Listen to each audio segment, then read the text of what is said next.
90 రోజుల కోర్సు పూర్తి చేస్తే చాలు 100% ప్లేస్మెంట్ సపోర్ట్ తో సాఫ్ట్వేర్ జాబ్ మీ సొంతం. వెంటనే కోడ్ జ్ఞాన్ డెస్టినేషన్ ని సంప్రదించండి.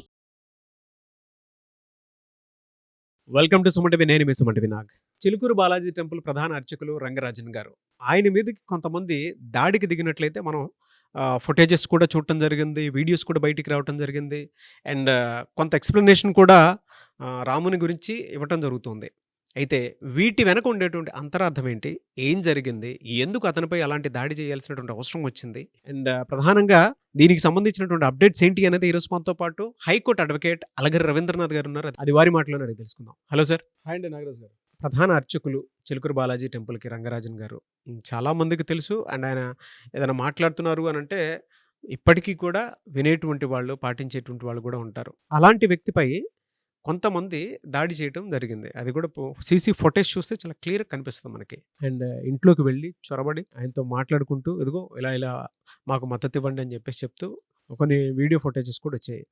ఏం జరిగింది, దీనికి సంబంధించినటువంటి అప్డేట్స్ ఏంటి సార్? చిలుకూరు దేవాలయ ప్రధాన అర్చకులైనటువంటి ఎస్ రంగరాజన్ గారికి యావత్ హిందూ జాతి తరపున ఒక క్షమాపణ వేడుకుంటూ, వారికి జరిగినటువంటి ఏదైతే ఈ సంఘటన జరిగిందో కొంత మేమందరం కూడా దిగ్భ్రాంతిని గురయ్యాం. ఇటువంటి జరగకూడదు, కానీ జరిగింది. ఏమీ చేయలేని అసహాయ స్థితిలో చాలామంది ఉండిపోయారు.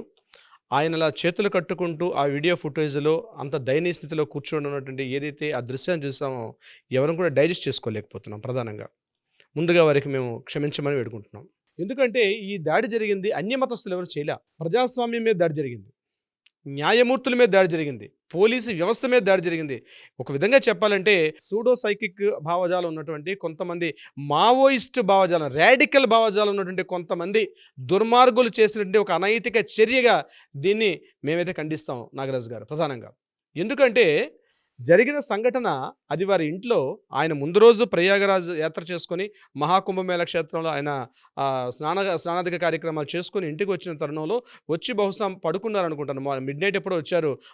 ఎర్లీ మార్నింగ్ దేవాలయ ప్రాంగణానికి కొంతమంది నల్ల దుస్తులు ధరించి, మెడలో కాషాయ కండువా ధరించి, నుదుట కొన్ని ఊర్ధ్వపుండ్రాలు ధరించి, ఏదో భక్తులు మాంత భక్తులను ఎవరూ లేవన్నటువంటి ఒక స్థితిలో వాళ్ళందరూ ఒక 20 నుంచి 26 మంది, బహుశా లెక్క పెడితే కనిపిస్తుంది ఒక 26 మంది కనిపించారు.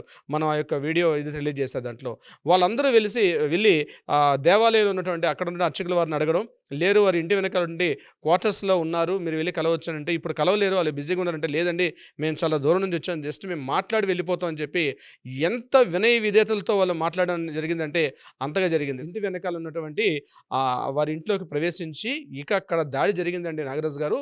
40 మినిట్స్ అత్యంత క్రూరంగా భయభ్రాంతులకు గురి చేశారు. నిజంగా చంపేస్తారేమో అన్నటువంటి దయనీయంగా కనిపించింది ఆ యొక్క వీడియోలో. ఆ వీడియో రిలీజ్ చేసింది కూడా రామరాజ్యం.net అని అందులో ఉన్నటువంటి సభ్యులు ఉన్నటువంటి వాళ్ళు కొన్ని వీడియో కట్స్ చేసుకుంటూ ఆ వీడియోని రిలీజ్ చేశారు. ఆ వీడియో దీంట్లో కూడా అందులో ప్రతి కటింగ్లో కనిపిస్తుంది. ప్రతి మాటకు ముందు ఒకసారి, మాటకు వెనక ఒకసారి, నాకు అర్థమైన భాషలు చెప్తున్నాను. ప్రతి మాటకు ముందు ఆయనకి చెంప చెల్లుమనిపిస్తున్నారు, ఆయన ఒంటి మీద పిడిగుద్దులు కురిపిస్తున్నారు. ఆయనకి ఒకవైపు కనిపిస్తుంది ఎర్రగా కమిలిపోయి ఉన్నటువంటి ఒక భాగం కూడా కనిపించింది. కంటి నుంచి ధారాపాతంగా నీళ్లు కారుతున్న ఆయన కిందన మోకాల మీద కూర్చోబెట్టుకొని బూట్లతోటి, మేము రామరాజ్య స్థాపనకి మేము వచ్చినటువంటి మేమేదో వకాలత్ పుచ్చుకున్నట్టుగా వాళ్ళ ఇంట్లోకి షూస్తో సహా ఇంట్లోకి ప్రవేశించి ఆయనని నిర్బంధించి అక్కడ ఒక మూల కూర్చోబెట్టి ఆయన మీద వాళ్ళు మాట్లాడే పరుష పదజాలం ఏదైతే ఉందో నిజంగా చూస్తుంటే కాసేపు భయభ్రాంతులకు గురయ్యాం మనం. ఎందుకంటే ఆయన నిత్యం గోవిందనామ స్మరణతో పొద్దున సాయంత్రం తిరుపతి బాలాజీ అక్కడికి వచ్చిన తను మాట్లాడుతూ తనతో ఉన్నటువంటి భక్తులందరినీ కూడా, ఎవరైతే ప్రదక్షిణ మార్గంలో ఉన్నటువంటి ప్రతి ఒక్క వ్యక్తితో కూడా గోవిందనామ స్మరణ చేస్తూ ప్రతి వ్యక్తిని కూడా ఆధ్యాత్మిక దూరంలో వెళ్ళడానికి కోసం ఎన్నో రకాలుగా కృషి చేస్తున్నారు. వారి తండ్రి గారు లేనటువంటి సౌందరరాజన్ గారు కూడా వాళ్ళ జీవితాలనే పూర్తిగా అంకితం చేసుకున్నారు. రాష్ట్రంలోని దేవాదాయ ధర్మాదాయ శాఖతోటి అనేక రకాల యుద్ధాలు చేస్తూ, అనేక రకాలుగా ప్రజాస్వామ్యబద్ధంగా వాళ్ళు మాట్లాడుతూ యుద్ధం చేస్తున్నప్పుడు కూడా కొన్ని సందర్భాల్లో చిలుకూరు బాలాజీ టెంపుల్ ఏకైక టెంపుల్ మాత్రమే దూపదీప నైవేద్యాలతోటి మన దేవాదాయ ధర్మాదాయ శాఖ కబంధ హస్తాలు లేకుండా పూర్తిగా హిందూ వ్యవస్థలు అంటే హుండీ అన్నది లేకుండా కేవలం ఒక పూజ చేసుకోవడం కోసం ఒక భక్తిని ప్రతి ఒక్క వ్యక్తిలో కూడా ఉండాలనే ఉద్దేశంతో ఆయన జీవితాంతం త్యాగం చేసిన ఒక వ్యక్తి మీద అంత పాశవికంగా దాడి చేయండి ఏ ఒక్కరు కూడా హర్షించలేకపోతున్నారు. ఆయన మాట్లాడుతున్న ఆ నిడివి మొత్తం మాట్లాడుతుంటే ఏదో జరుగుతుంది అంటే హిందూ మతం ముసుగేసుకొని కొంతమంది ఏమైనా చేస్తున్నారా అన్నటువంటి ఒక విషయం కూడా గుర్తొస్తుంది. ఆ వీడియోలో నుండి కొన్ని విషయాలు నేను మీతో ఒక 4-5 భాగాల్లో మీకు చెప్పే ప్రయత్నం చేస్తాను. ముందుగా వాళ్ళ లోపలికి వెళ్ళిన తర్వాత కఠినంగా మాట్లాడుతున్నారు. అసలు నీకు వేద విద్య తెలుసా, నీకు ఆ ప్రాస తెలుసా, నీకు ఆ స్వరం తెలుసా అంటూ ఆయన్ని కింద కూర్చోబెట్టి మోకాళ్ళ మీద ఆయన లేస్తుంటూ కూడా మళ్ళీ ఆయన వీపు మీద గట్టిగా కొట్టి కింద కూర్చోబెట్టి అత్యంత దారుణంగా మానసికంగా శారీరకంగా కూడా హింసించారు. బహుశా చంపేస్తారేమో అనుకున్నారు. అయితే ఆ జరుగుతున్న వీడియో కటింగ్ గ్యాప్ అక్కడ కనిపించట్లేదు, కానీ ఆ గ్యాప్ మధ్యలో ఆయన కళ్ళు తుడుచుకుంటున్నారు. అంటే ఆ కటింగ్ మధ్యలో ఒకసారి కొడుతున్నారు, మాట్లాడుతున్నారు. దీని అంతటికి నేతృత్వం వహిస్తున్నటువంటి ప్రధాన వ్యక్తి ఎవరైతే మాట్లాడుకుంటున్నామో వీరరాఘవరెడ్డిగా తర్వాత పోలీసులు తెలియపరచడం జరిగింది.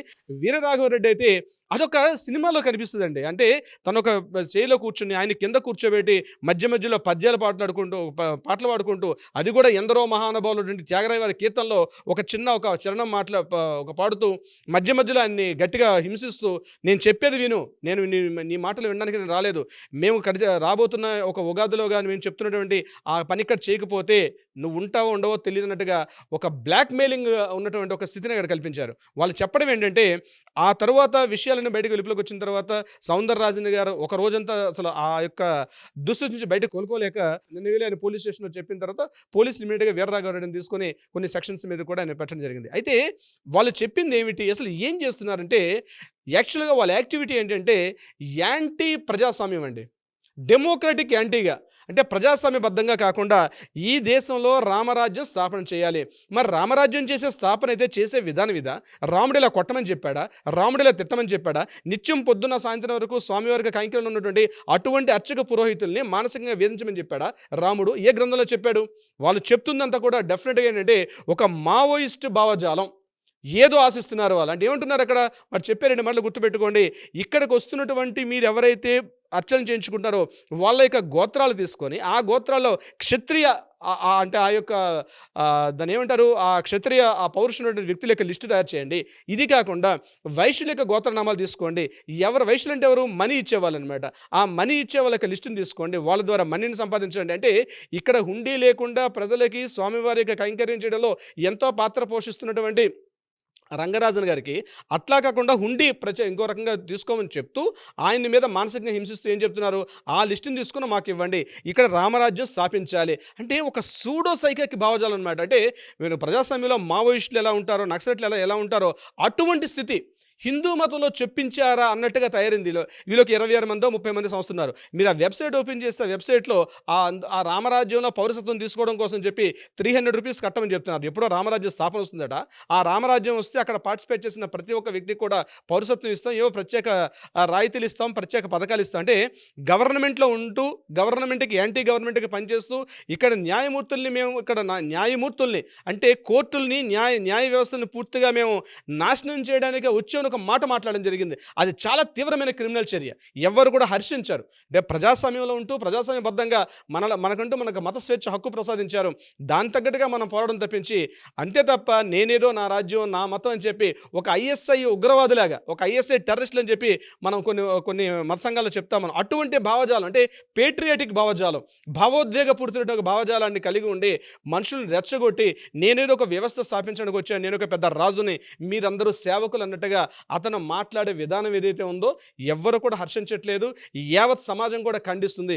ఇటువంటి దుశ్చర్యలకు ఎవరు పాల్పడినా తీవ్రమైన శిక్షకి లోబడి ఉండాల్సిందే. వీళ్ళ మీద ఎలాంటి కఠిన శిక్షలు వేయడం జరిగింది సార్? ఇప్పుడు ఈ వ్యక్తి మీద సెక్షన్ 189 నుంచి 333, అదేవిధంగా 308 సబ్సెక్షన్ 5, 115/2, 352, 351/3, 190 BNS ఈ సెక్షన్స్ ప్రకారం ఈయన మీద నమోదు చేయడం జరిగింది. అందులో ప్రధానంగా ఏదైతే 333, 308 ఉందో తీవ్రమైనటువంటి నాన్ బెయిలబుల్ వారెంట్స్ అవన్నీ కూడా అంటే 7 ఏళ్లకు పైబడి శిక్షకు అర్హుడిగా ఉన్నటువంటి సెక్షన్స్ ద్వారా చేయడం జరిగింది.